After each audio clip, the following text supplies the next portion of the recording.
Assalamualaikum warahmatullahi wabarakatuh. Perkenalkan, nama saya Ade Irma, NPM 19144002. Di sini saya akan mempresentasikan dampak globalisasi negatif. Baik, di sini saya akan menjelaskannya. Yang pertama, dampak globalisasi negatif tentang gaya hidup kebarat-baratan sangat menyusahkan masyarakat Indonesia ini, terutama di bagian anak remaja. Mereka lebih senang mengikuti gaya kebarat-baratan atau budaya asing dibandingkan budaya mereka sendiri. Jadi, untuk mengatasi dampak globalisasi ini, kita harus sadar diri bahwa lebih baik mengikuti budaya kita daripada budaya asing.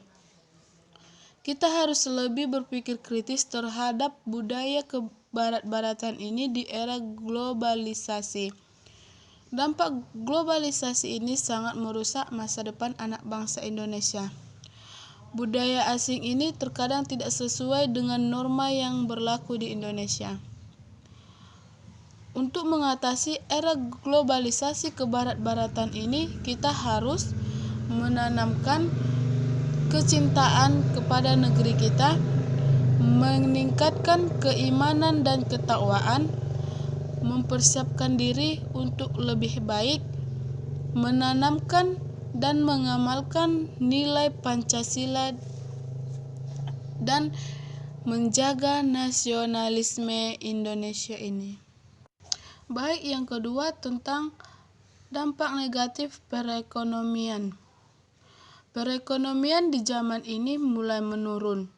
Globalisasi perekonomian di satu pihak dan akan membuka peluang pasar produk dari dalam negeri ke pasar internasional secara kompetitif. Pengaruh negatif globalisasi ekonomi yang dapat menjadi ancaman kedaulatan Indonesia. Karena Indonesia dibanjiri oleh barang-barang dari luar negeri, penguasaan modal oleh negara asing.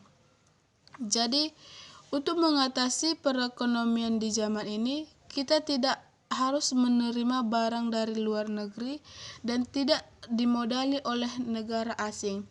Apabila kita dimodali oleh negara asing, maka tingkat perekonomian di Indonesia ini mulai menurun. Yang ketiga, dampak globalisasi negatif penggunaan teknologi. Ketika penggunaan ilmu teknologi rendah akan berdampak rendahnya kualitas sumber daya manusia. Akan tetapi, penggunaan teknologi disalahgunakan oleh anak zaman sekarang ini.